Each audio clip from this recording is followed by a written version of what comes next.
ಸುಮಾರು 2,500 ವರ್ಷಗಳಷ್ಟು ಹಿಂದೆ ಬುದ್ಧ ಧರ್ಮ ಬಿಟ್ಟು ಬೇರೆ ಇತರೆ ಧರ್ಮಗಳಲ್ಲಿ ಮಹಿಳೆಯರು ಇರಲೇ ಇಲ್ಲ ಅಂತ ಹೇಳ್ಬೋದು. ಸೊ ಇದು ಬಹಳಷ್ಟು ಚರ್ಚೆ ಹುಟ್ಟುಹಾಕುವಂತ ವಿಷಯ.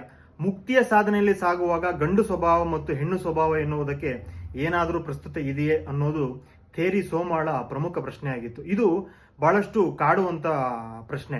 ಯಾಕೆ ಅಂತ ಹೇಳಿದ್ರೆ ನಾವು ಈಗಿನ ಕಾಲಕ್ಕೂ ಚರ್ಚೆ ಮಾಡಲಿಕ್ಕೆ ನಮ್ಮ ಅಕ್ಕಪಕ್ಕದ ಹೆಣ್ಣು ಮಕ್ಕಳ ಜೊತೆ, ನಮ್ಮ ಮನೆಯ ಹೆಣ್ಣು ಮಕ್ಕಳ ಜೊತೆನೆ ನಾವು ಚರ್ಚೆ ಮಾಡಲಿಕ್ಕೆ ಸಂಕೋಚ ಪಡುವಂತಹ ಮುಟ್ಟು, ಬಸಿರು, ಲೈಂಗಿಕ ಬಯಕೆಗಳು, ಇಂಥ ಹಲವು ವಿಚಾರಗಳನ್ನ ಆಗಿನ ಕಾಲದಲ್ಲಿ 2,500 ವರ್ಷಗಳಷ್ಟು ಹಿಂದೆ ಬೌದ್ಧ ಧರ್ಮದಲ್ಲಿ ಇರುವಂಥ ಬಿಕ್ಕುಗಳು ಮತ್ತೆ ಬುದ್ಧನ ಜೊತೆಗೆ ಹೆಣ್ಣು ಮಕ್ಕಳು ಸರಾಗವಾಗಿ, ಸುಲಭವಾಗಿ ಮತ್ತೆ ಯಾವುದೇ ಸಂಕೋಚ ಇಲ್ಲದೆ ಮಾತನಾಡುವಂಥ ವಾತಾವರಣ ಇತ್ತು.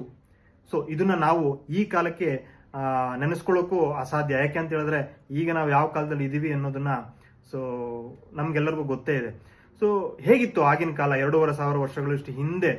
ಈಗ 2025 ಕಾಲಕ್ಕೆ ನಾವು ಹೋಲಿಸ್ಕೊಂಡ್ರೆ ಹೆಣ್ಣು ಮಕ್ಕಳು ಆಗಿನ ಕಾಲದಲ್ಲಿ ಇದ್ದಂಥ ಸ್ವತಂತ್ರ ಮತ್ತೆ ಯಾವುದೇ ಸಂಕೋಚ ಇಲ್ಲದೆ ಅಂತ ಮಾತಾಡುವಂಥ ವಿಚಾರಗಳನ್ನ, ಅಂತ ಒಂದು ಸ್ವತಂತ್ರವಾದನ್ನ ಮತ್ತೆ ಮುಕ್ತಿಯನ್ನ ನಾವು ಪಡಿಬಹುದು ಅನ್ನೋ ಒಂದು ಕಲ್ಪನೆಯನ್ನ ಈಗ ನಾವು ನೆನ್ಸ್ಕೋಬೋದಾ? ಆಗಿನ ಕಾಲದಲ್ಲಿ ಹೇಗಿತ್ತು ಅನ್ನೋದನ್ನ ನಾವು ಚರ್ಚೆ ಮಾಡಲೇಬೇಕಾಗುತ್ತೆ. ಯಾಕೆ ಅಂತ ಹೇಳಿದ್ರೆ ಬಹಳಷ್ಟು ಸಾವಿರಾರು ವರ್ಷಗಳ ಹಿಂದೆ ಸಾಧಿಸಿದಂಥ ಎಷ್ಟೋ ವಿಚಾರಗಳು ಈಗಿನ ಕಾಲದಲ್ಲಿ ಇಲ್ವೇ ಇಲ್ಲ ಅಂತ ಹೇಳಿದ್ರೆ ನಾವು ಯಾವ ದಿಕ್ಕಿನಲ್ಲಿ ಸಾಕ್ತಾ ಇದ್ದೀವಿ ಅನ್ನೋದು ಪ್ರಮುಖ ಪ್ರಶ್ನೆ.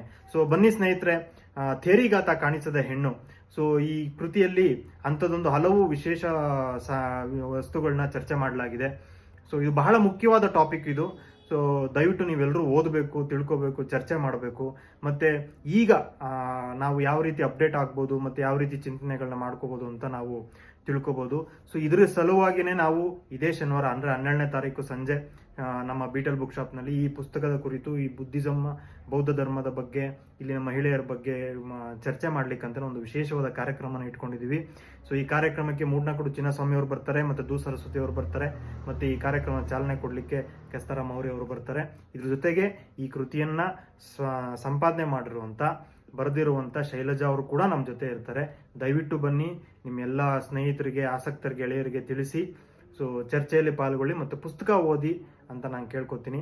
ಸೊ ಈ ಪುಸ್ತಕ ನಿಮ್ಮ ಮನೆ ಬಾಗಿಲಿಗೆ ತರಿಸ್ಕೋಬೇಕಂತ ಹೇಳಿದ್ರೆ ದಯವಿಟ್ಟು ನಮ್ಮ ಮೊಬೈಲ್ ನಂಬರ್ಗೆ ವಾಟ್ಸಪ್ ಮಾಡಿ ಅಥವಾ ನಮ್ಮ beetlebookshop.com ವೆಬ್ಸೈಟ್ಗೆ ಹೋಗಿ ನೀವು ಆರ್ಡರ್ ಮಾಡಿದ್ರೆ ನಾವು ಕಳಿಸ್ಕೊಡ್ತೀವಿ.